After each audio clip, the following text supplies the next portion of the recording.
Hey everybody, welcome back to Engaging the Phenomenon.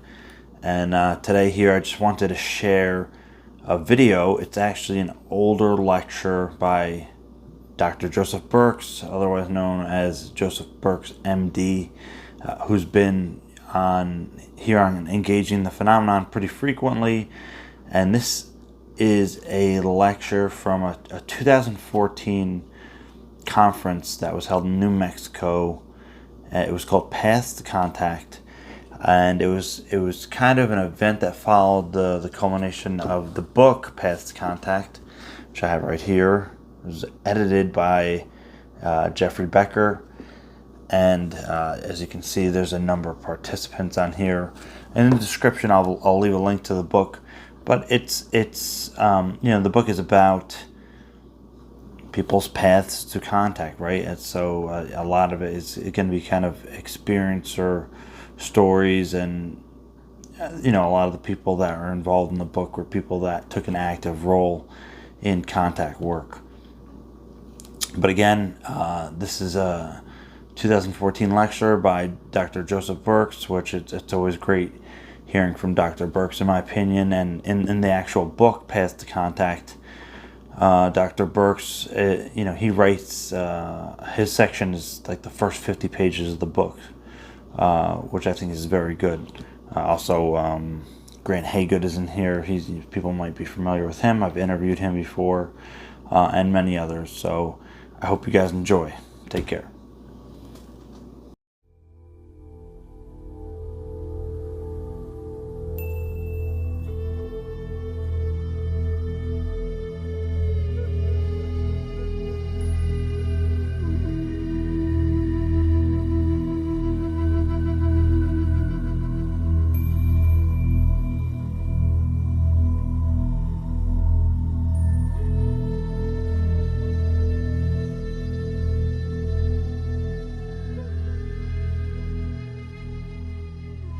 My name is Dr. Joseph Burkes, and I'm very happy to be here addressing you at this conference today. I'm very excited about sharing with you my contact experiences, something about my background, and something about the secret history of the contact movement, and in order to put into context the challenges that we faced in what Costa, Macris, and I guess others have called the first wave of North American contact workers that started in 1990 with the establishment of the CSETI. But I use the word North American contact workers because soon after I joined the contact movement, I became aware of the South American contact movement in the form of an amazing organization, a worldwide network that has operated to a great extent under the radar, and that was known as RAMA, Mission Rama, based on the contact experiences of Sixtos Pasquales in 1974. So UFO intelligence, this otherness that we call ET, has been operating now 40 years to promote bilateral friendly contacts across the planet. And when I set up a website, that's about 10 years ago, that's right, I called it the Contact Underground, because the analogy between contact work and semi-clandestine operations came into mind, because Rama, to a great extent, has operated under the radar. It's true there people have talked on national radio programs and television, but much of their work has been done quietly, with small groups of experiencers, for a variety of reasons that I hope to explain. And how now, with the growth of the networks to the point where, as we just heard from Costa Macris, hundreds of teams are operating around the world that we know about.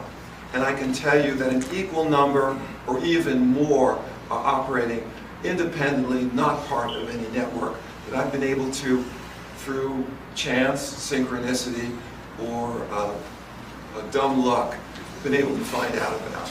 So I just want to give you that perspective. The word underground, of course, sometimes means a subway that goes underground. In some countries they say, are you taking the underground? Yeah, I'm taking the metro.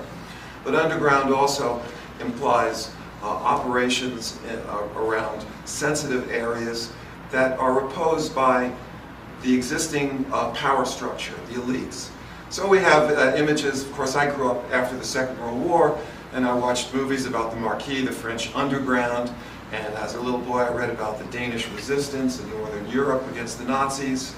I'm of Jewish background, so that what happened in the Second World War had a big impact on me because 6 million Jews and 20 million Soviet citizens and 50 million Europeans died in that Holocaust. And many people were struggling underground to oppose the madness that was fascism that swept the world in the 20th century and was responsible for 50 to 60 million people of the 200 million people who have been killed since the First World War in either war, revolution, or the famines associated with those conflicts. So the term underground applies to ufology in a sense because, as we all know on our skin, not from reading about it, but on our skin we know that this is not safe. We try to bring it up in polite conversation, some things you're not supposed to talk about. In some circles it's politics. No, we don't talk about politics, it's not polite. We're not supposed to talk about sex. No, we're polite, we don't talk about it. And we're not supposed to talk about UFOs because the existing power structure has relegated this to what they call fringe. But as we understand, contact is at the center of the crisis that our civilization is facing. And I'm going to be defining some important terms as I talk to you, because words have power, and the terms we use capture the essence of what the world is like. So I don't use this expression underground lightly. We are now coming out into the open, which is a very good thing. But for many of us, and for decades to come, it won't be easy, and we have to provide support, education, and we get a lot of guidance from both friends around us here and also what I like to call friends in higher places. All right, so let's talk about some basic terms. We talked about the underground. Let's talk about the term contactee. Contactee in many circles is pejorative. It's usually associated with contactee, a cult, a new religion is what a cult is. And all the major religions, let's face it, were once cults. Christianity was the cult of Jesus. It broke out of Judaism. Islam, before it established itself as a world civilization, after the Prophet Muhammad died, and within 100 years, an enormous new civilization with centers of education were established. But it was started, if we are to believe the accounts, by a man who was illiterate, but who was guided by higher powers. But his new faith, which was a monotheistic faith, was called a cult. So we have many established religions who once upon a time were a cult. Now, I don't think ufology is a cult, but I bring this up because the term contactee attached to cult has been used as a weapon by people to shut us up, to say you're some kind of bizarre, hokey mind manipulation. You're a cult. No, I don't think that's true. Because ufology is not a religion. Because although we all seek spiritual guidance, and the intelligences we are dealing with are not a little further advanced than just technology, but they're also a further advance in terms of spirituality. And the joke I like to tell about spirituality and religion is, God gave us spirituality and the devil organized it as religion.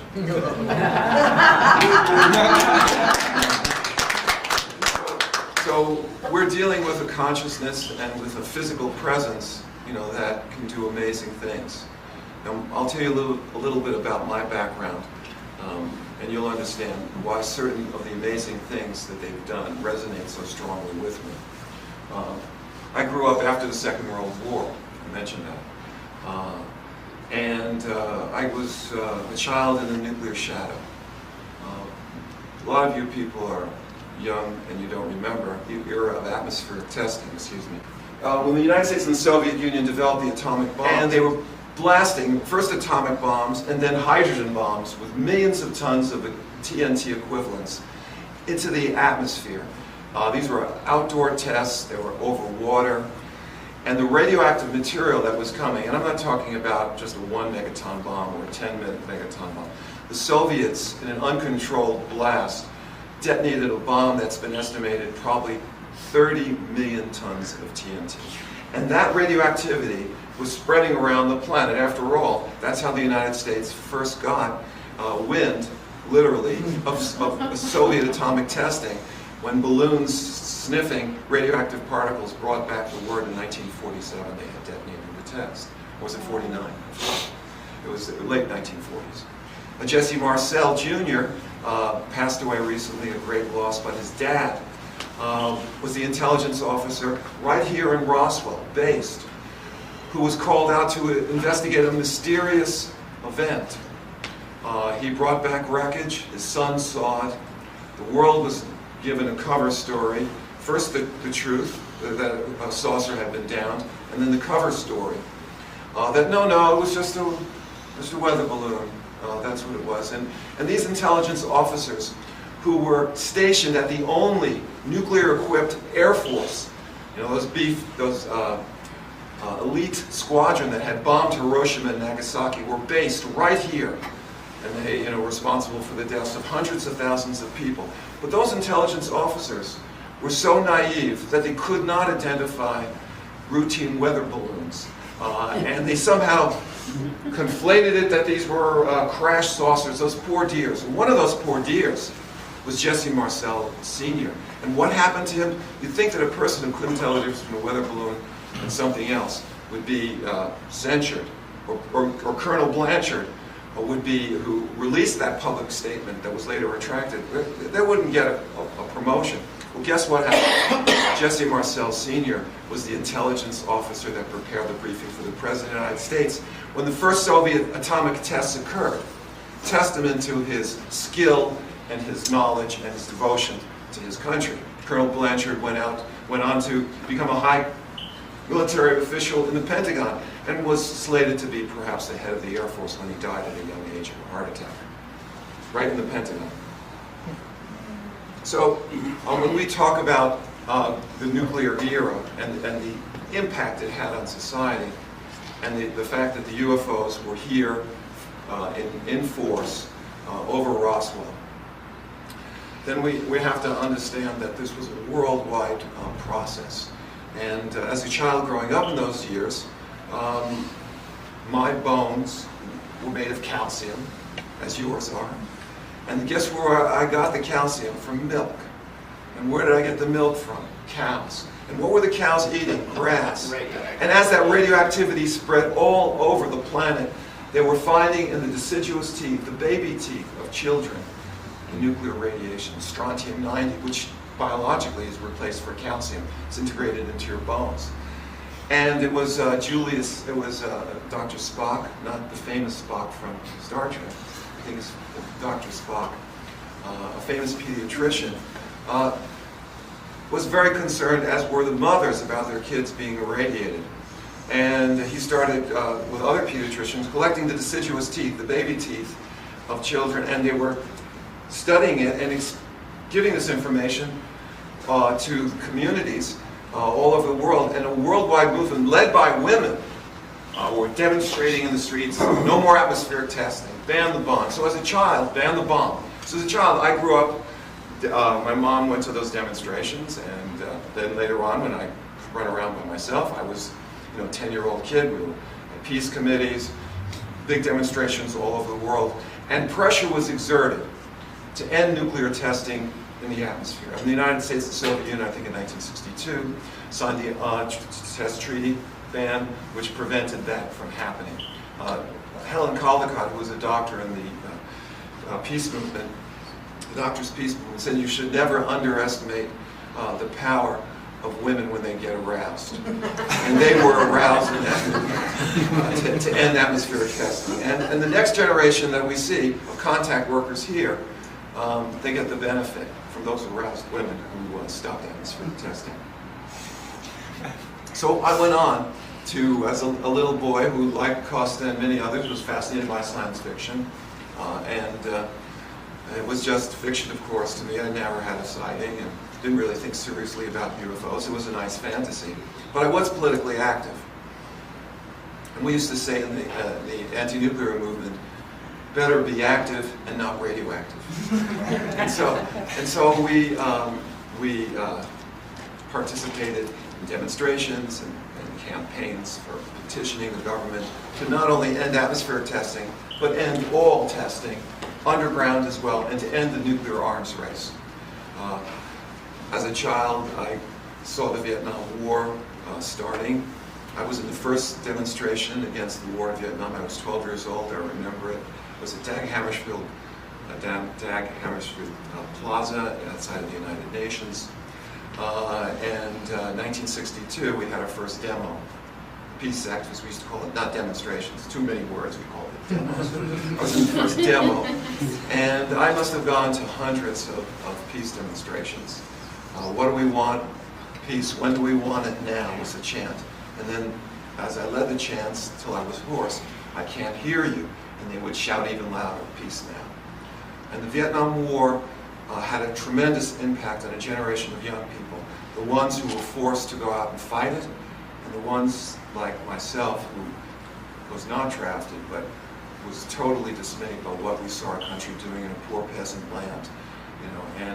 And so that awareness that the government was lying to us about Vietnam, and the truth that came out with the Pentagon Papers when whistleblowers released secret documents that showed that the whole war was based on a lie. This movement had a great impact on my consciousness. I grew up, went to undergraduate at UCLA. My dad had cancer, a terrible form of skin cancer, lymphoma. I wanted to become a doctor. First I wanted to become an astronomer, but the people said, well, that's only because you like to look out your telescope at heavenly bodies. And I lived in New York City, where we were right across the street from the Chelsea Hotel. And I said, no, I'm not using my telescope to look over those heavenly bodies. I wanted to look up at the stars. But anyway, that was a joke. But I switched, when my dad got cancer, I switched over from astronomy and astrophysics to becoming a doctor. I saw how the doctors helped him. He got radiation treatments. The cancers would go away for a while, and he was allowed to live for the 7 important years of my adolescence because of the care the doctors and the nurses and other medical workers gave him. So I was a peace activist. I was a medical student. I went through medical school in Boston. Danny Sheehan, who's now is the counsel for UFO Contact, and you'll be seeing him on the webcast and other things that we're going to be doing through that organization. He was also in Boston at the same time, although I didn't meet him. But he was involved in the Pentagon Papers trial that released the secret documents about the war in Vietnam. And as I got out of medical school and did my residency, the nuclear arms race was speeding up again, heating up again. Reagan administration had government officials, one of whom was so, a nice way of saying stupid, he was so limited. He was so limited that he imagined that we could fight a nuclear war and that all you had to do was dig trenches and put over doors from your apartment or your house and cover it with dirt. And he made famous the expression, we can all survive if we just have enough shovels to pass around. and he was a high government official, and the notion of nuclear war fighting was an acceptable strategy. Was something that so-called defense planners, it was nothing to do with defense, killing hundreds of millions of civilians, that somehow they could win a nuclear war. And there were all these crazy scenarios that were shown in movies like Dr. Strangelove, some of you may not have seen because you're too young, or Failsafe, showed the insanity of preparing for nuclear war. And so a new movement was started, Physicians for Social Responsibility, International Physicians for Prevention of Nuclear War. We had a worldwide campaign led by Dr. Helen Caldicott that I mentioned, the Australian pediatrician, who emigrated to the US and worked at Harvard. And she organized young doctors. I must say she was such a passionate speaker and so beautiful. Many of the doctors, we just loved her. She was great. And we formed networks of physicians who went out to communities and educated people about the medical dangers of the nuclear arms race and what would happen if a nuclear war occurred. We had an expression that was sort of humorous. We said, one nuclear bomb could ruin your whole day. And what we did was using scientific evidence from the United Nations, educated people about what would be the effect of a 1 megaton burst, an air burst, over a city. And we prepared that detailed technical information from New York, and then we went to the Soviet Union, and our Soviet colleagues prepared that information, and they spoke on Soviet television. What would happen to Muscovites if a nuclear bomb went off there? We provided that information to both sides of the Iron Curtain so that people would become aware, and we could establish dialogue with our government leaders who said, you know, they were willing to listen, of course, and we had a slogan that said, what we said was, we must prevent what we cannot cure as physicians. We cannot cure something, we must prevent it.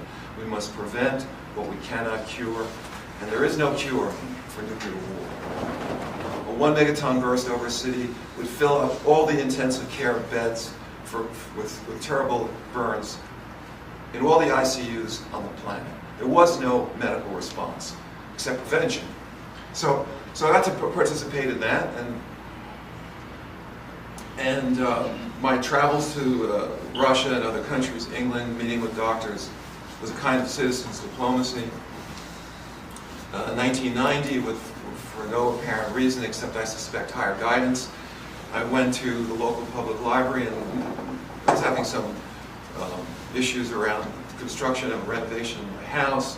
I needed a hobby badly because I was working long hours. The contractor kept saying, as he was renovating the house, the most terrible things you hear when you're involved in renovation, he said these words, "There's a problem." Every time there was a problem, you knew it was going to cost more money.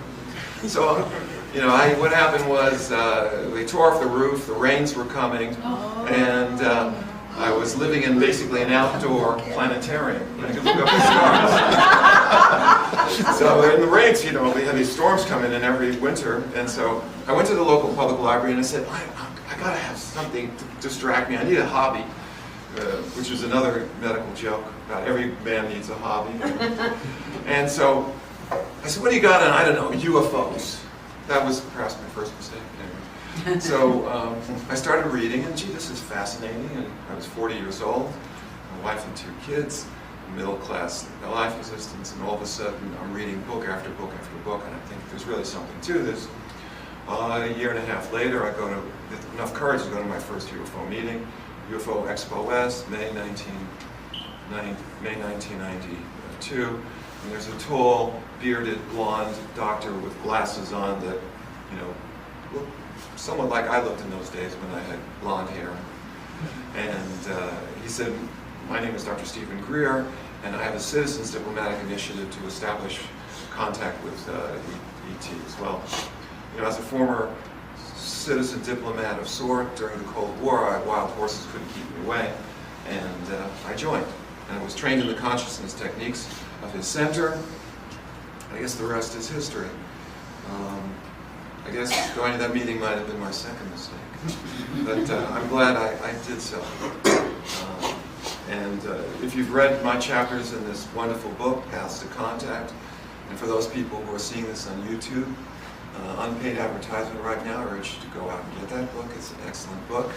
It has not only my first 50 pages are my chapter, but also many of the people who are here that you'll be seeing on YouTube videos, I hope, in the future. So go and get the book.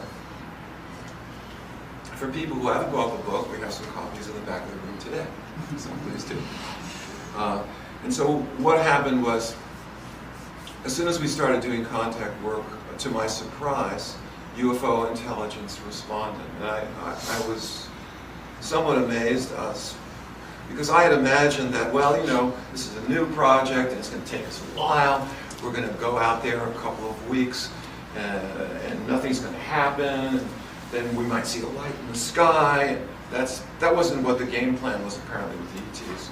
They hadn't read Joe Burkes' imaginary master plan for them. It's the first night we go out, we're having contact, both with Dr. Greer in the field and then without him.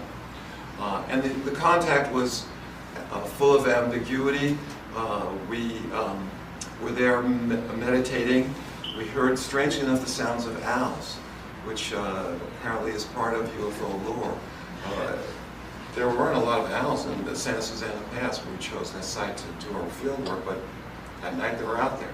And while we were meditating that first night, all of a sudden atmospheric effects occurred that were inexplicable. Flashes occurred that turned night into day. And there was no clouds, there was no storm. It happened repeatedly. I had my eyes closed and everything white out. The people who did have their eyes open, we were doing skywatch, night into day. Happened time after time. As we were moving to the trail, which brought us down to our vehicles, and we were in the Santa Susana Pass, which coincidentally was right next to the Department of Energy site, where they had developed not only the engines for the space shuttle back in the 70s, and this is in the Santa Susana Pass, in the northwest corner of the San Fernando Valley in Los Angeles, California. When those jet engines, I should say rocket engines, were being tested, you could see the lights back in the late 60s, early 70s for the space shuttle, all across the San Fernando Valley. It was tremendous light. So that Department of Energy site was there. We didn't know that when we picked the site because it had been decommissioned, supposedly, at that time. But I learned a lot more about that site in the years that followed. So we're in the Santa Susana Pass and we're going back to our cars, and all of a sudden, up on the ridgeline, in a place called Rocky Peak State Park, perhaps 2,000, 3,000 feet away, a light starts flashing at me, a very powerful light. And it seems, well, it's not really a UFO of sorts because it's on the ridge. It's not, UFO is supposed to be in the air, and this thing's right on the ridge line. And one of my coworkers, at an intuitive level, was given the information that if you encounter something anomalous, why don't you establish a complex sequence of signaling to prove that there's actually photon talk going on between you and some unknown source of light. So I signaled at the object as my coworker had been directed. And the sequence was flash at the mysterious lights, count 1, 1000, 2, 1000, 3, 1000, 2 flashes, then count 1, 1000, 2, 1000, 3, 1000, and then 3 flashes, and follow the sequence. Well, it took me a few minutes to get down the rhythm, but I finally got it going pretty good. And to my amazement, one of these 2 powerful lights signaled back. But it did so in a way that was uncanny. We were using a cheap halogen lantern at that time. It was kind of embarrassing. The name was called the Light Bazooka. Here I was, a peace activist, trying to signal extraterrestrials. I got out my bazooka. And the light, it was really a cheap device. Didn't have a strobe effect. When you released the trigger, it took almost a whole second for the light to fade out after released. Right. So I signaled flash. And even before the light had been extinguished from my bazooka, immediately a strobe hit us back. And then I waited my 3 seconds, flash, flash. And again, immediately, like there was a consciousness link or an electrical link between my trigger finger on the bazooka and that source that was signaling back at us. 2 flashes back, another 3 seconds. 3 flashes, flash, flash, flash, again, reply, reply, reply. These 2 lights were very sophisticated. They were probably 3 feet across. They had a variable rheostat effect where they could fade in and fade out. I couldn't do that. One was clearly pointing not in our direction, but towards the southeast. And that southeast direction is important because one of our contact workers, she had left early, Shirley, and she was a night UFO investigator, but she was a day person, and a lot of people couldn't handle the late hours, so she left early. And by the time we were signaling at this lights in the pass, she was already well on her way, a couple of miles away, driving back home. That's an important thing to know. It's also important to note that the signaling occurred in a very unlikely place. We had established in those days, we had a protocol from the CSETI and Dr. Greer's center. We had a safe zone, a place where we would take people if during contact they became overwhelmed or frightening. Now, this may sound unusual, but it has to be noted that during the initial contacts that Dr. Greer had in Navarre Beach, in Gulf Breeze, in March of 1992, when 3 typical Gulf Breeze UFOs came over and were signaling at the good doctor and looked like they were coming closer, and he said, we've got to prepare for an emergency landing and boarding as these craft were coming right, against high winds towards the team. Well, some of the people got so panic-stricken that they got into their cars and drove away. So it was important to have a safe zone. By the way, the same thing happened in Chilka in 1974 with Sixto Pasquale's team. Their group was buzzed by a UFO that came by as arranged in advance. The young people there became so panicky. Several of them fled. So the preparation for contact, the consciousness techniques, the meditation, the embrace of what we call divine oneness is a very practical modality to embrace if you're going to do this work. And so we had this safe area, and guess where these powerful lights chose to signal at us? We were just in our safety zone when the interactions occur. So there was a kind of a subtle bit of humor there, which UFO intelligence, as you well know, is quite prepared to offer us. So I got down to my car and drove back home. The next day I see Shirley, who's a respiratory therapist, and I start telling her, boy, we had some, you've got to hear what happened to us. The UFOs, they weren't in the sky, but there was these powerful lights. And she says, stop, Dr. Burkes. I got to tell you what happened to me. As she drove away from the site, her car starts vibrating. This is 2 o'clock in the morning in the mean streets of LA. You don't just stop and get out of your car, especially for a single woman alone at night, and not, check out the scene. Her car was shaking so violently. At first she thought she had gone over some railroad tracks. So there are no railroad tracks. And because we both grew up, I grew up in New York City, as you probably can detect from my accent, that's getting a little stronger as I get excited. And she had lived in New York City for many years. She said, I thought my car was going over the potholes like they have back east. In New York City back in the 70s, lots of potholes everywhere. And I immediately knew what she meant. She got out of her car and she looked up at the Santa Susana Pass where she had just been, and she saw that light that had been not signaling at us, but had been pointing in the direction that she had gone. And she watched the light, and she, saw the light. And I guess the message of UFO intelligence is, if you want to make it, if you want to evolve, you better stay in the light and see the light. And so, thank you. Anyway,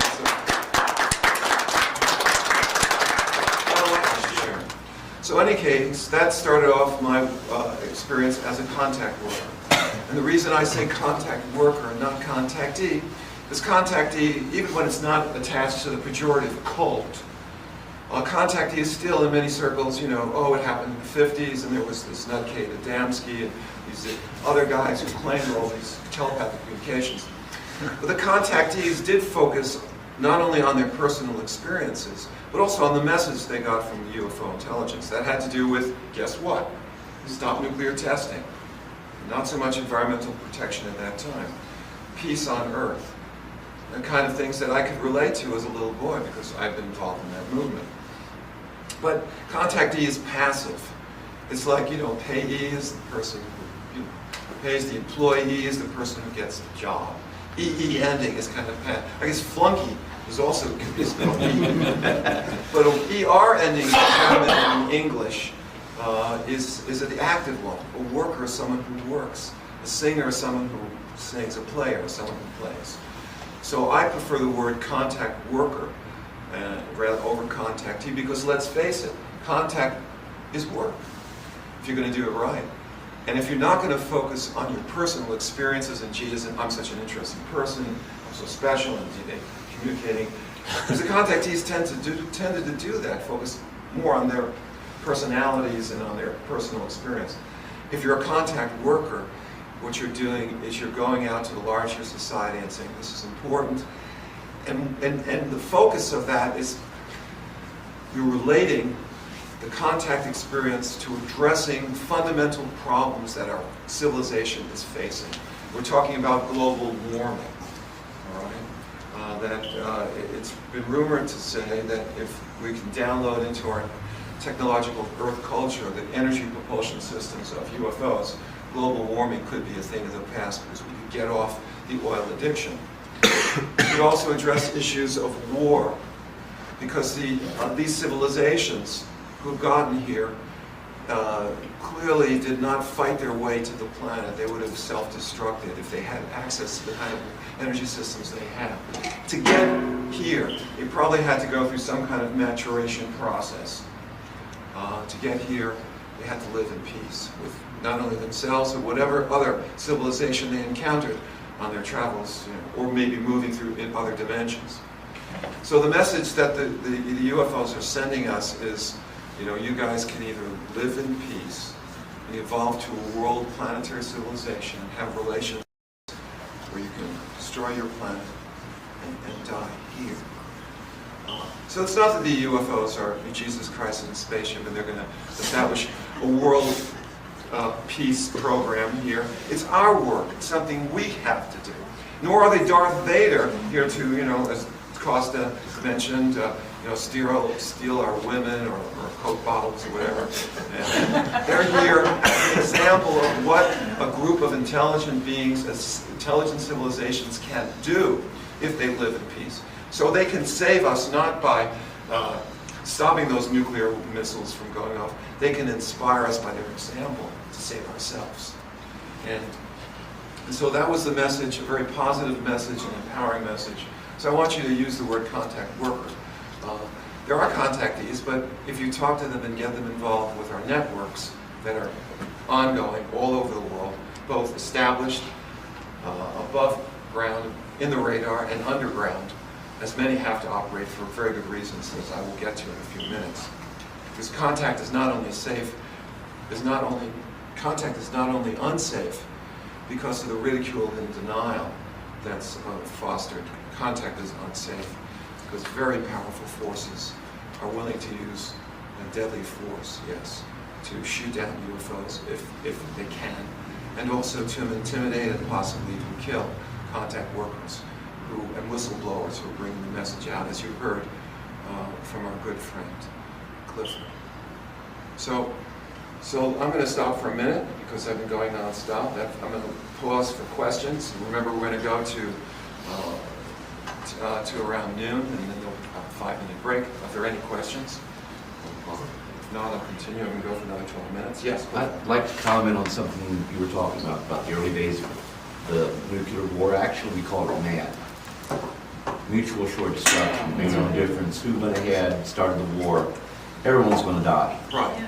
The CIA did a top secret national intelligence estimate in 1957 that the former Soviet states would in fact launch a preemptive strike against the United States sometime between 1960 and 1962. And we would be forced to go to war. Right. In order to psychologically prepare SAC units, they did a 5-part training film in which we won. Hundreds of millions of people worldwide died. Right. But we won, even though they attacked us first. Right. The only reason they did that was to go ahead and get the SAC crews to understand you've got to carry out your mission, just like they told the foot soldiers. Mutual assured destruction. Yeah. And if you'd like a copy of the film, I have it. And I'll be more than happy to give you a copy. Thank you very much. So I don't know if this was picked up on the video. What we heard was a question, or actually a powerful statement about what nuclear war fighting strategies were called back in those days. And they were called mutually assured destruction, M-A-D, MAD. And that's what it was. It was a dance of death between the United States and the Soviet Union.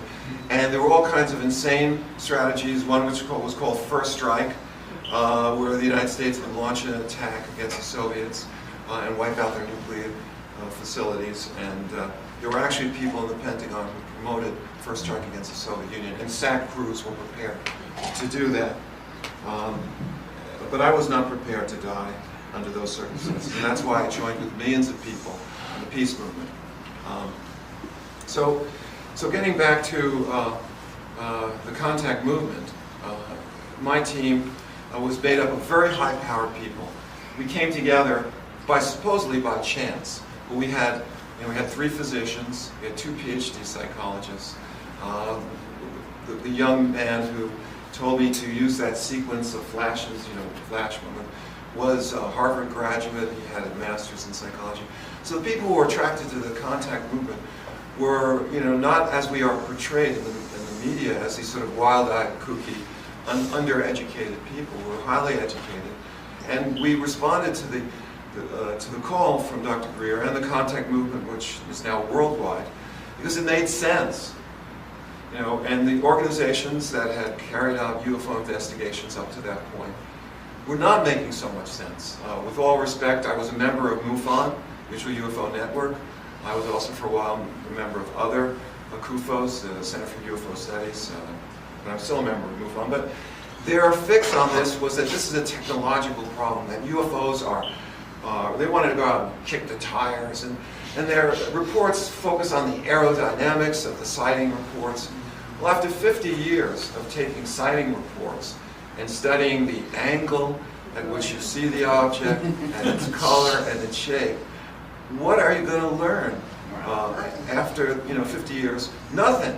You're going to learn anything more. The way to learn about the UFO phenomena, like any scientist knows, like any physicist knows, the way you're going to know about an electron is to interact with it. And so we have to go out there and interact with the intelligence.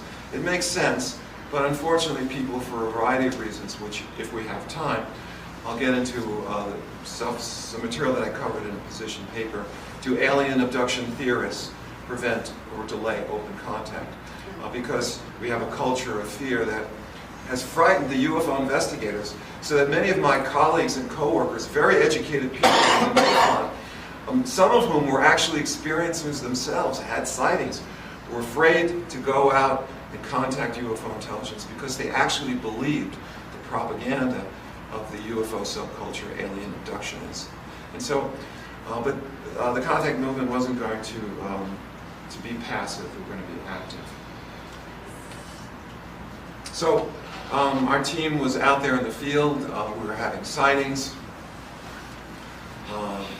things were going quite well, our network was growing, we established a team. It was first in Sherry Adamek's team in Denver. It's important to understand the sequence. Then LA was the fall of '92. December was Phoenix. Denver, LA. Well, I guess on the map, right? It's here. First one, of course, was in Nashville, Dr. Greer's team, but he never really was a working group coordinator. He had some working group experience running a local team, but his other responsibilities were left to Sherry in Denver, Sherry Adamek, his assistant. And much of the contact protocols came from her in collaboration with him. It was a cooperative venture. Then Denver, LA, and then Phoenix. But we had problems. And the problems had to do with surveillance, harassment. Because of my work in the international physicians movement, and because I was an anti-war activist for many years, and I was doing things that I believed were lawful, organizing lawful demonstrations of thousands of young people against the war in Vietnam. But the LAPD thought that we were some kind of communist conspiracy, and they had what they called the Red Squad that had infiltrated the peace movement. There were agent provocateurs. These are people who would pose as leaders, would deliberately lead you into activities that were illegal, and then you'd get arrested. Agent provocateur. So because I was very adamant about my desire to work for peace, and because maybe I had grown up in New York City where I had done a lot of fighting and running away from street gangs, I was very cognizant of people who were up to no good. And so there were agents in our movement, and we would try to find them in a variety of ways. We'd expose them, get them the hell out of there. During demonstrations, when people started doing things that were clearly illegal, like throwing rocks at the police, we would surround those individuals and say, you may or may not be a student, you don't look like a student, but you're going to have to stop that, because if you do and break the law and the cops turn around and start gassing us, or God forbid, shooting us, you're responsible. And we would take those brick throwers and we would get them the hell out. There were a couple we actually identified as police agents, and when they were identified, man, they ran behind the police lines. Because that what we did was lawful, but the power elite has ways of retaliating. Thank you so much. Next generation of contact women, right? And they say in Spanish, siempre listo, always ready. Always prepared. So I was sensitive to the fact that when we go out to a research site, there would be these men about 40 years old, driving non-military jeeps, had a military bearing, short khakis on. They'd be walking around looking at the places that we had discussed on the phone that we were going to investigate. As soon as we arrived, they would quickly leave, but looked like they were working together. Some of them each looked like they were twins, 40-ish, short hair, little mustache. One time we went out in the field, the Joshua Tree. It was so ironic, it was like the second time we were going out there. And we arrived and we were driving on an old geology road, which is, this goes down, there's a wilderness highway that goes down the center of the Queens Valley in the Joshua Tree National Monument. And you're bouncing along a road and totally isolated at night in the fall of 1992, correction, 93. And we're out there, and as soon as we arrive, a guy who looks like he could press his own weight, looks like a Navy SEAL, got out of his Jeep, non-military Jeep.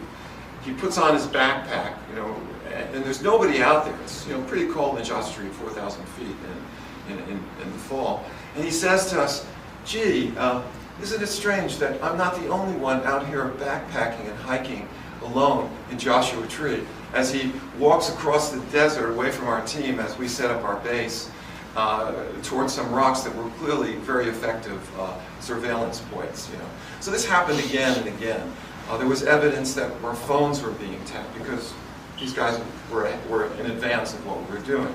One time we went up to Rocky Peak State Park, and my colleague, I call him Dr. David because even though his wife and he were active members of our team, they've asked that I not use their names. They're still working for the Permanente Medical Group where I worked for 30 years. They were in our contact team, my medical partners. He got on the phone and we hiked up to Rocky Peak State Park, and we're looking down on the Department of Energy site where they had developed the space shuttle engines and had also developed, as we later learned, Star Wars technology to actually target and perhaps even shoot down an ET craft. So my colleague gets out his cell phone, and that was like 1992. And cell phones then in those days looked like World War II walkie-talkies. But because doctors had to be on call, he pulls out his walkie-talkie cell phone and says, here I am, Dr. call him Dr. Daniel. I'm up with Dr. Joe Burkes, and we're part of a CSETI investigation. We're going to vector in UFOs. And and he said Dr. Stephen Greer's name too, of course. And as he's talking, I'm thinking, gee, we knew about the National Security Agency back then that had capabilities of picking up keywords with computers. And I was saying, if alarms are going off somewhere, there's probably 10 of them, because 45 minutes later, 2 Black Hawk big helicopters came up the road that we had traveled to get to this place, and they were flying without any kind of conventional lights, just 2 little collision lights. They were noisy as hell, and they were looking for something. What were they looking for? I'd have to guess they were looking for us. And the reason I say that is because they were flying in violation of all FAA guidelines. The head of MUFON Investigations lived in Hollywood. And these 2 Black Hawks were heard as they were so loud and they were so low that this MUFON research director said, and this is what he thought when they flew over his house, he said it sounded like it was a skyquake. And he thought they were on, quote, anti-terrorist operations. They then flew across the Los Angeles, well, they'd already flown across the Los Angeles basin, they flew across the San Fernando Valley, and one of our colleagues had picked them up, you know, flying over the San Fernando Valley, and then they headed straight to the Department of Energy site where we were. And they flew around for a while. I looked at the guy who was in where the side gunner would be on those old Blackhawks, you know, machine guns, and I actually thought I had a consciousness link with this guy who was using what I thought were infrared detectors, because we had meditated on some rocks in preparation for our field work. And then we had walked across a part of the park away from those rocks. Guess where those helicopters were hovering? Just where my advanced team had been meditating. They picked up, I think, the heat signatures on our bodies. They hovered over there. Then, of course, they picked us up and as we were in the distance. They flew right over our heads, spun around, flew back. Anyway, they were loud, noisy Blackhawks. My colleague, Dr. Daniel, the next day goes to, you know, his patients who all came from that Simi Valley area. And he had developed a wonderful network of UFO experiencers because he was allowed by his department to do an investigation of contact experiences in the Department of Family Practice. And he would interview doctors, nurses, with departmental support because he was that good a doctor. Board certified in internal medicine, board certified in pediatrics. It had taken him 4 years to do the residency because he wanted the extra training. He was one of these guys that his wife used to joke because he would get 99 percentile on all the doctors' boards. And she said, you know, he's always pushing the curve to the right and making it harder for you dummies to pass. He was getting perfect scores on the curve. Anyway, so Dr. Daniel was asking them, hey, did you hear those helicopters? And they said, are you kidding? They woke us up. We never heard anything like. He said, you mean they weren't on routine training missions, which we anticipated would be the response if we complained. This had never happened before. Those things, you know, had never been heard before, but they had when we were up there at Rocky Peak. And our selection of that site was preceded, not preceded, the first time we went up there on a scouting mission, we had run into these guys that looked like intelligence officers. And I later found out about the Department of Energy site from one of my patients, what actually went on there. But I'm not sure we have time for that. It's now 12 o'clock. I promised you that I'd stop now. We'd break 5 minutes. If there's a question now, I'd like to entertain it, and then have us back here in about 5 or 7 minutes. We need to walk around, get a drink of water. Any questions? Okay, so I'll see you back in 5 minutes to be continued.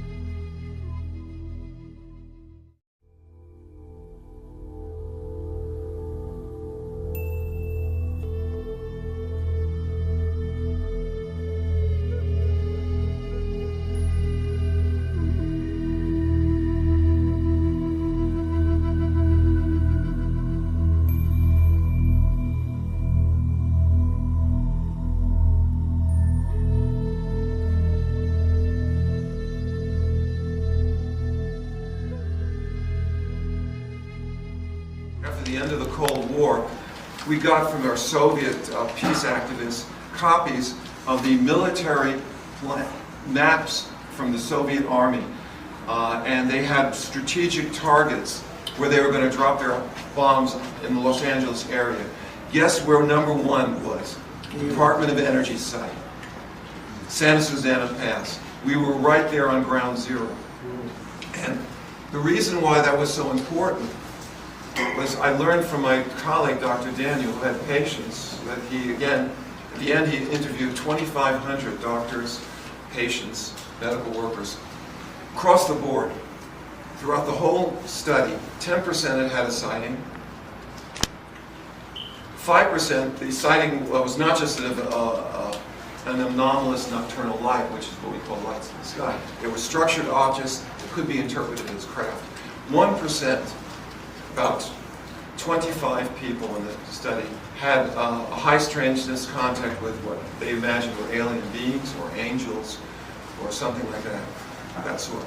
So Dr. Daniel developed a network, and in the course of doing this interview about people's sightings, one of his patients was a carpenter in the late 40s, early 50s, and he was involved in the construction of the Department of Energy site. He said that dump trucks, 3 miles long, lined up to empty that mountain. They lined up every day for 6 days a week for 3 months, emptying the mountain. And when he went to work inside the plant, even though he had a security clearance, he was only allowed 7 levels down from the surface. He said rumors had it that it went at least another 8 or maybe even 20 levels down. The mountain, the whole mountain, was a top secure base. No surprise then that the Santa Susana Pass, this Department of Energy facility, was targeted by Soviet war planes. I'm not familiar with where it's at. It's right, it's in Chatsworth. In the Los Angeles area, the greater metropolitan Los Angeles area. I'm going to tell another story about this Department of Energy site. Dr. Daniel wasn't the only one who asked the patients about UFOs. When I was working in the emergency room in 2006, I got a candidate who I imagined could be someone good for the Disclosure Project. He's an African-American retired man who came into the hospital with a medical problem. I won't mention what it was. But you know how it is. You got this ER slow, you got a little time. I like to take occupational histories because one of the hats I wore for the Permanente Medical Group, for a while I was an industrial toxicologist. I would study the diseases of work and occupation. So this gentleman came in and I took an occupational history. I said, you know, who do you work for? What kind of work do you do? And the first thing that got my interest was he said, I work for the government. Well, you know, if you ask a postal worker, who do you work for? I work for the post office. You know, I work for the Department of Forestry. When they say I work for the government, that could mean perhaps security.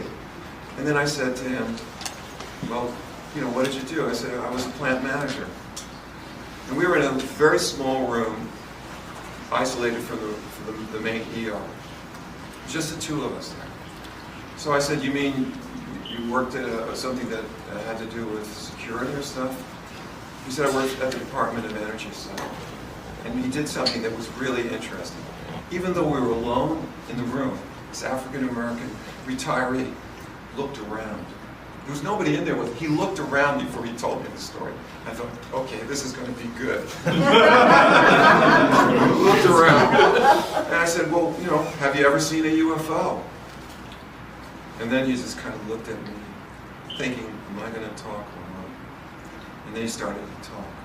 In the late 80s, just a few years before my team got established, a couple of 100 yards from the perimeter of that base, he was a maintenance engineer. His job was to keep the physical plant going.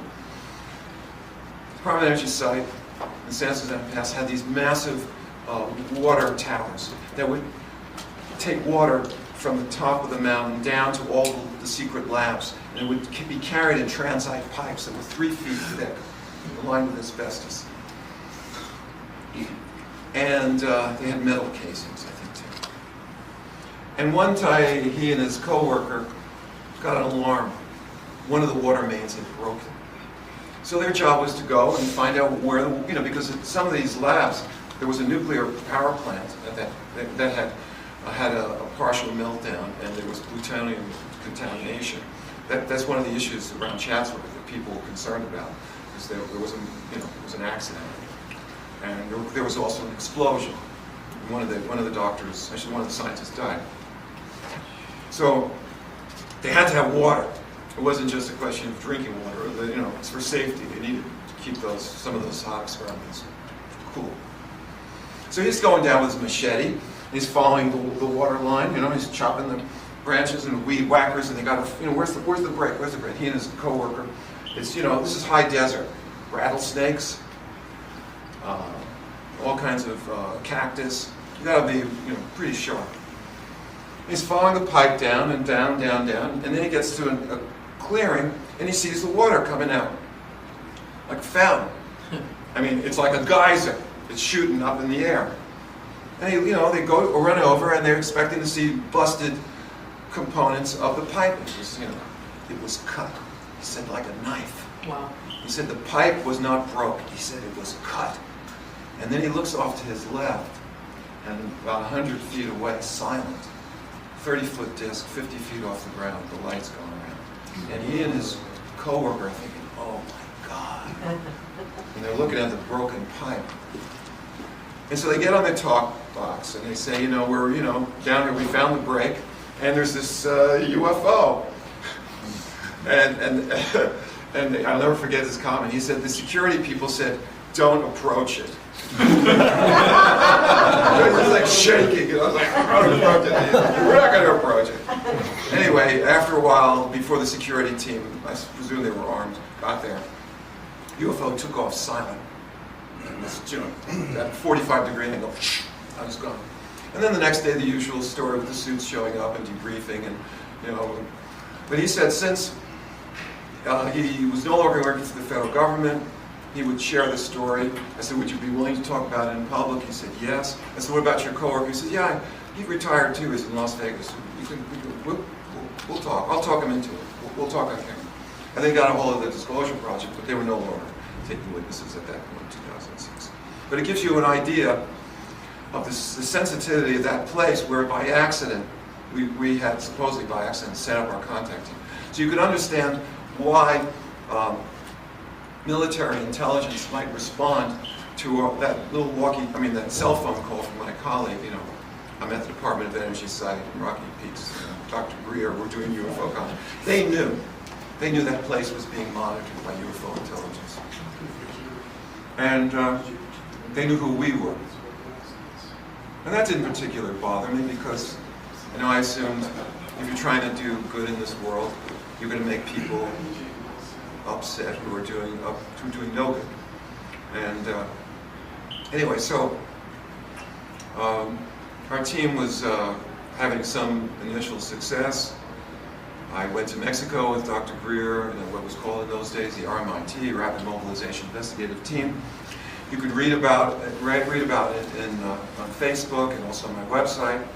We had an amazing series of encounters in the volcanic zone. I saw my first metallic disc, and I swear I'd been studying UFOs at that point for 3 years.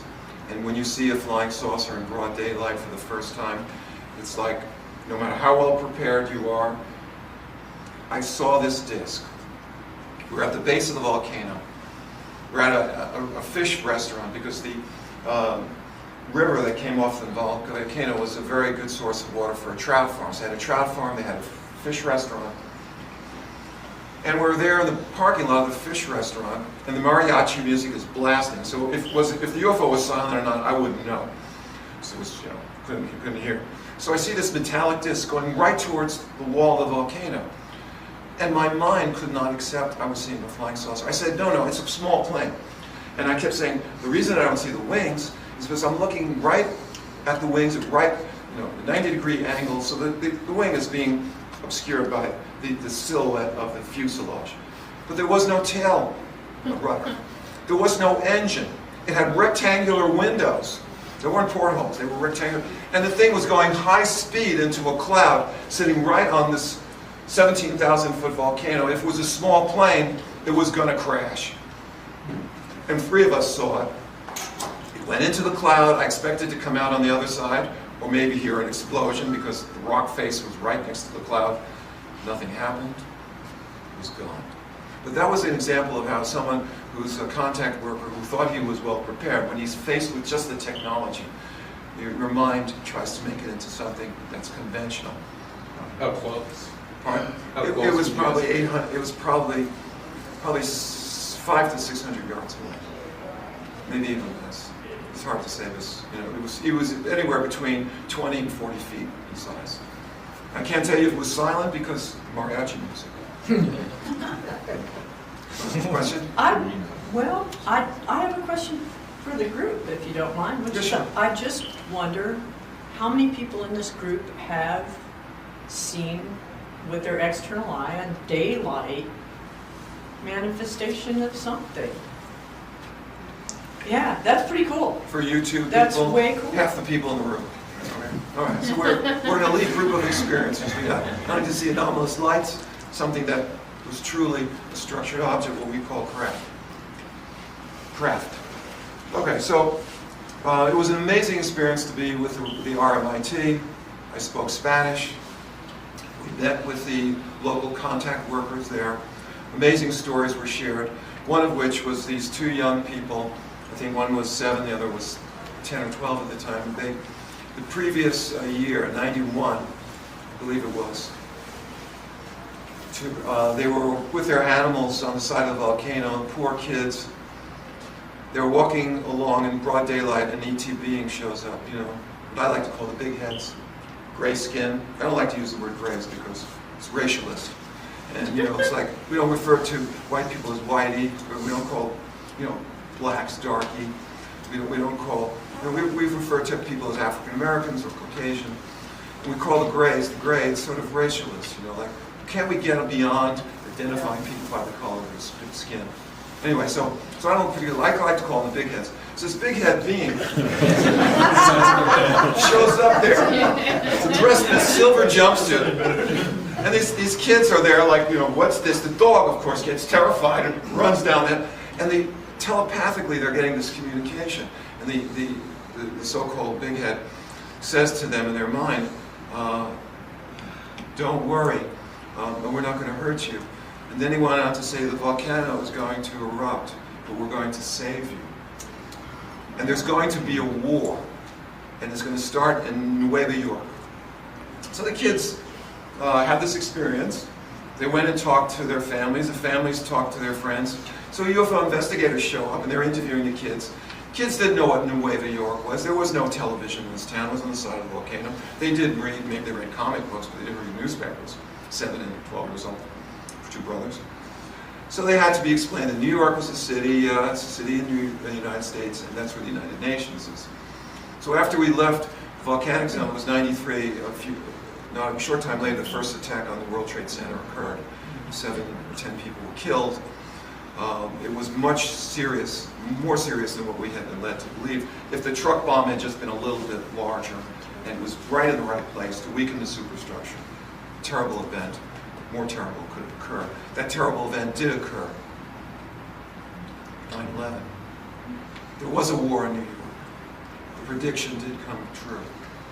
And when the volcanic eruption started several years after these kids had their experience, and these plumes of volcanic ash are pouring over Puebla, and people are coughing. I was there with Dr. Greer's team in 95, and when the wind shifted and was erupting, all of a sudden we were covered with volcanic ash, and we had to get the hell out of there and get back indoors because it was that dangerous. And the people in that small town had been given evacuation plans in case the eruptions got so bad that they'd have to flee, otherwise they'd end up like Pompeii, you know, covered in ash. So we were there in 95, and I knew that the so-called ETs had promised they were going to stop the eruptions. And when the UFO investigator, Jaime Maussan, published pictures on the internet showing a UFO diving into the cauldron of the erupting volcano. And when on the internet you could see these golden, they weren't gold, they were gunmetal globes flying around the perimeter of the volcano, and you could see the pyroclastic flows. These are superheated volcanic eruptions that race at 150 miles down the side of the volcano. The temperature is 600 degrees within them. You know, these UFOs are maneuvering through the pyroclastic flows. And when you hear the reports, and I couldn't confirm it, but there was one report, unconfirmed, from a seismologist who said after that picture was taken of the UFO diving into the volcano, the eruption stopped. I can't confirm this, but it's very interesting to note that these kids, I didn't get a chance to interview them, but I interviewed the researchers who had spoken to them. And it was all over I included it in my report too. So, we're faced with a UFO intelligence that may just, under certain circumstances, do good by their words and intercede to save human life. And anyway, so it's now 93. Our team is operating. We've moved from Santa Susana Pass to Malibu. Malibu we had to give up because we were in violation of California State Park rules. It was a day-use park only. There were also a lot of rich people in the Malibu Mountains who probably didn't like us using the lights. You know. They thought it was their neighborhood. So we moved to Joshua Tree. Joshua Tree for 3.5 years was our research laboratory. And it's just a place of such pristine beauty, the site of so many UFO sightings, that I fell in love with the place. And in the fall of '93, I'm going to have a crisis because I'm doubting my ability to lead the team. Well, we were in Robeson Mining World. I don't see Ricky here. Okay. Anyway, I was with Ricky, 60 other contact workers in a 3-day training. And unseen intelligences were approaching us. And what they were doing was carrying out a contact scenario that I called invisible footsteps,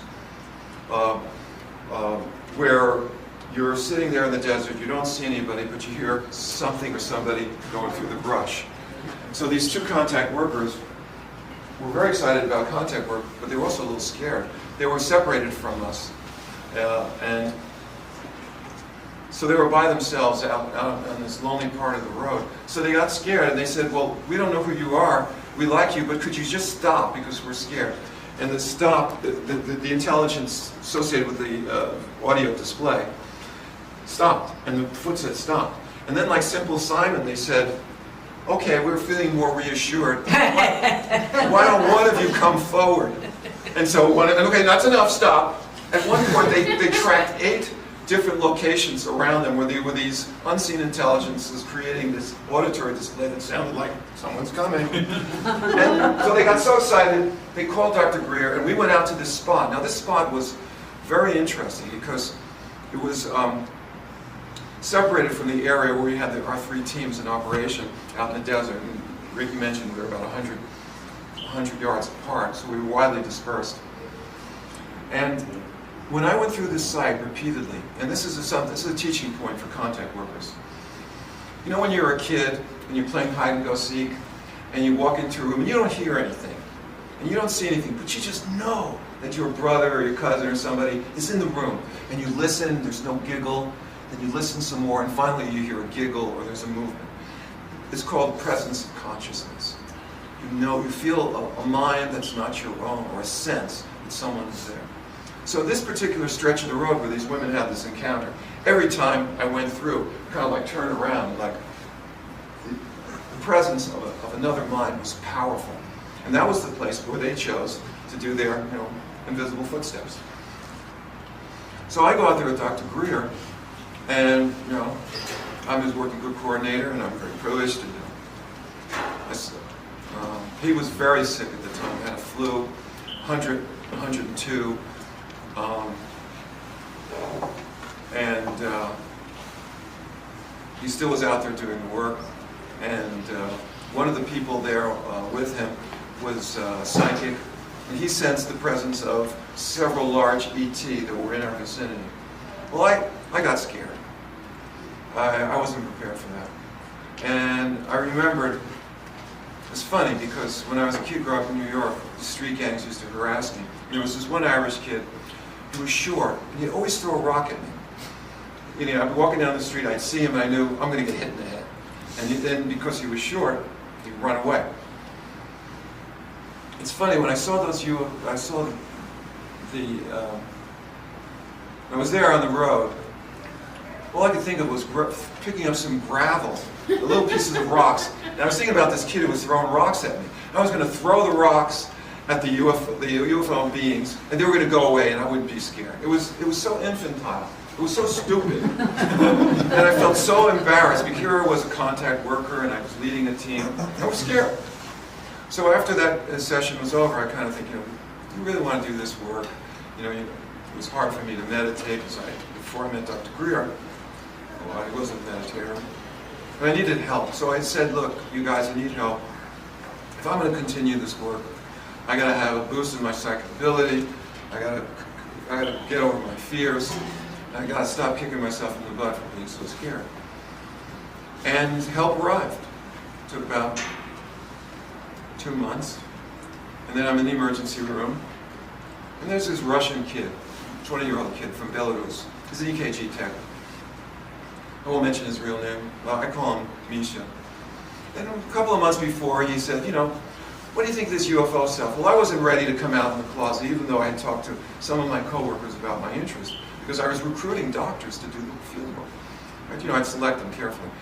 And this kid, Misha, said, what do you think about UFOs? And I remember saying something inane, like from the movie Contact or something. He said, well, the universe is so big, if there's not other people out there, it would be a terrible waste of space. That's, I think, the line from the movie. It's Carl Sagan's book. So I gave some answer like that. And he listened very quietly. And then, in the fall of '93, as I'm preparing for the winter season, because you can't go to Joshua Tree when it's 115, go winter and fall and spring when our season out there. He tells me who he is. He gives me his calling card, as it were. He says to me, that he's a lifelong contactee. He had multiple encounters. He even had an onboard experience as a teenager. He described poltergeist phenomena in the town in Russia. He was Jewish. And he actually came from an area of Russia where one of my grandparents used to hang out. So there was this connection. And I said to him, great, you want to do the contact work, but why have you waited a year, to talk to me this way? And he says, well, when I was in Russia, I had a dream, a lucid dream. And in the dream, he was going to emigrate from Russia to the United States, and he was going to work in a medical center. And there in the medical center, he'd see a tall, bearded Jewish doctor, glasses, and he was going to do UFO contact work. I said, great. So why did you wait a year? He says, you weren't ready. I said, what do you mean? So I'm not going to talk about it, but let's just say you weren't ready. And I realized subsequently that he had direct telepathic communication with UFO intelligence. And he's one of a number of people, I would guess on the planet, there are in the thousands, who have been prepared since childhood, like people like Dr. Greer, like my friend Misha, like other experiencers, who I'm meeting in these other networks who are not affiliated, who I call primes. And this is I talked to you about the word contact worker. Right? Now I'm going to talk about what is a prime contactee. Somebody like my friend Misha, someone who is linked to UFO intelligence in an infinite number of ways, who loves them like family. It's a person who has no parental guidance to lead them on a spiritual path. Dr. Greer mentioned his father was an atheist, nothing spiritual there. Misha, the same story. Both of them, when they were teenagers, got into meditation with no apparent human supervision. Misha called it yoga, and he'd be there, doing yoga in this backwaters town in Russia, where the educational cultural level was so low, that if you told them that you were a transcendental meditator, they would think you were an alien. That's how culturally backwards. And you want to find a backward community, just go to Asheville, North Carolina, Bible Belt, in terms of back in the 50s. So anyway, these are people who have this association. They've been prepared to do the work. In order to be a prime, you have to have a certain capability. And one is you request a sighting, and other people will have it with you. So your relationship with UFO intelligence is verified by others.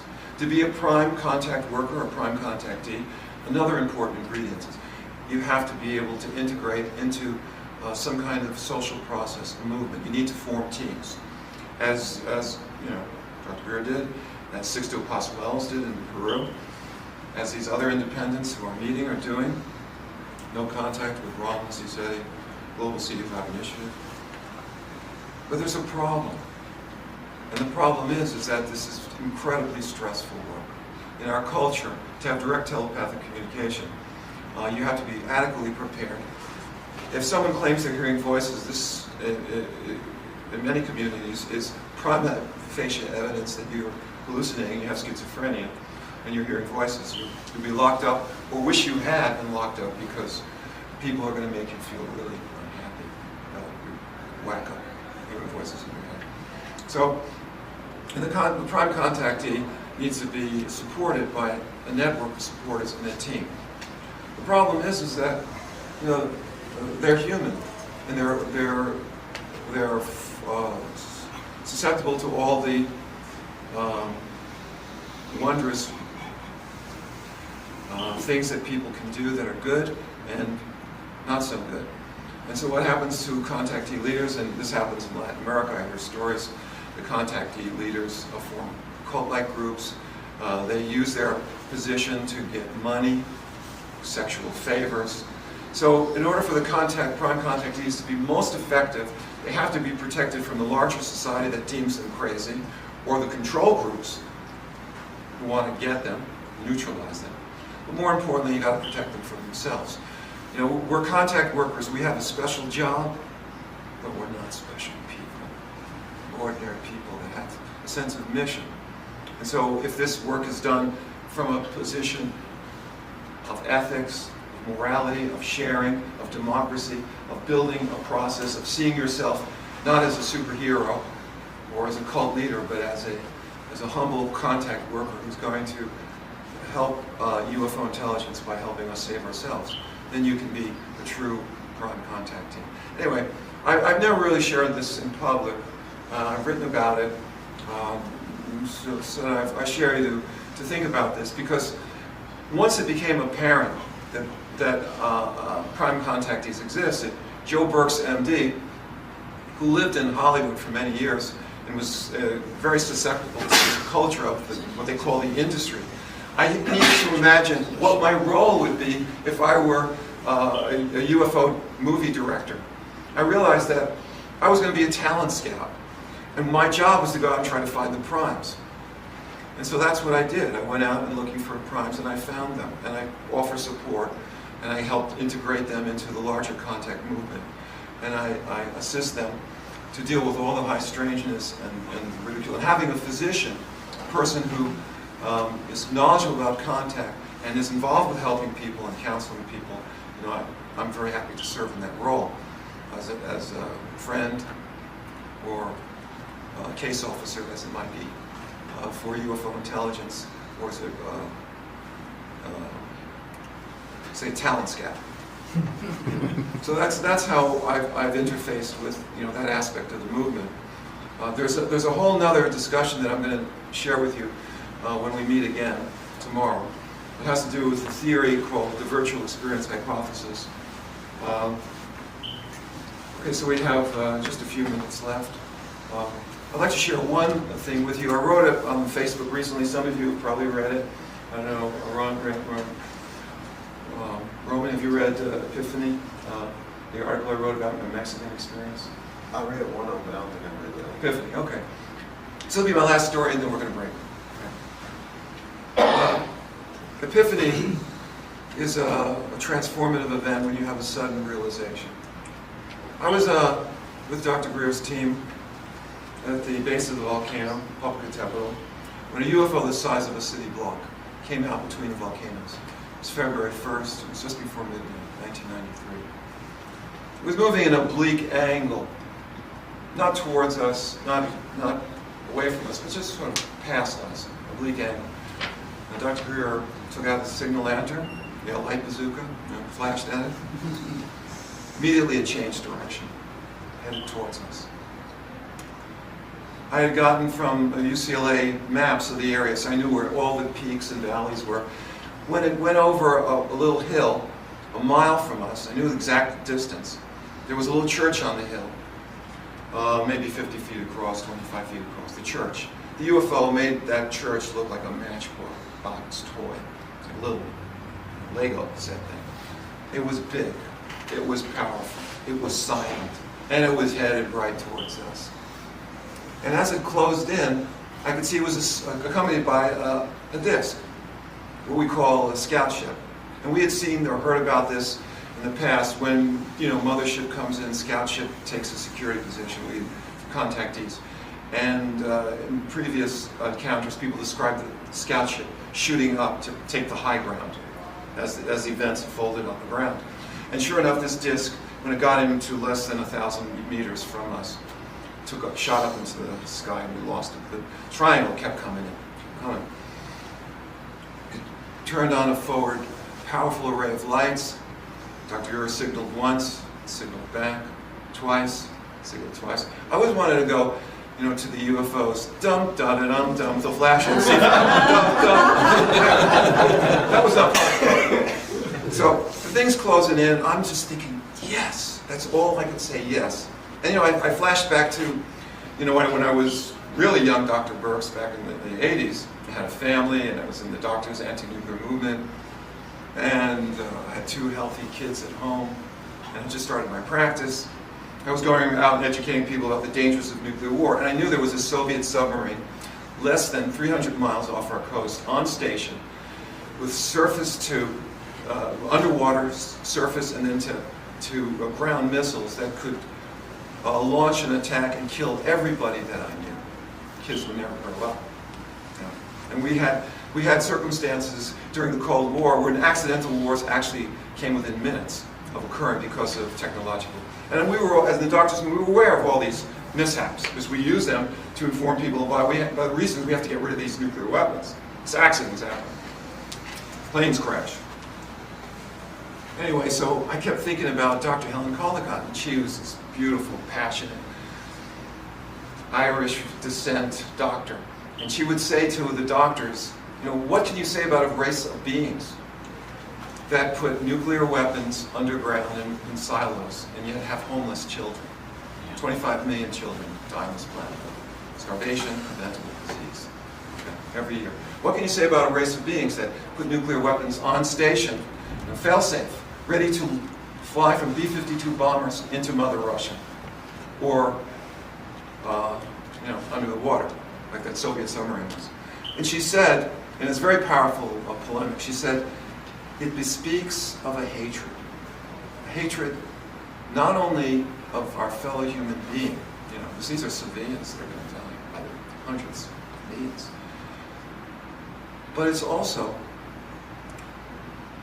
a hatred of the Creator, God Himself.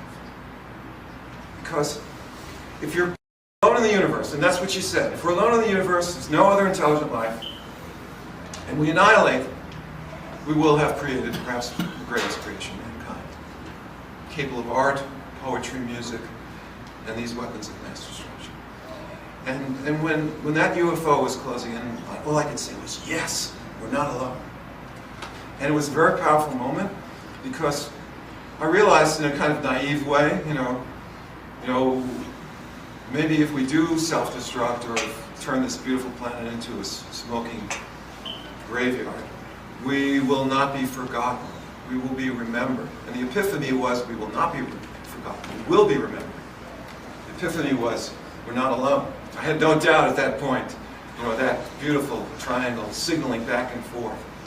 It was a momentous event. And it served to unite my previous experiences as an anti-nuclear activist with the contact movement that I continue to humbly serve.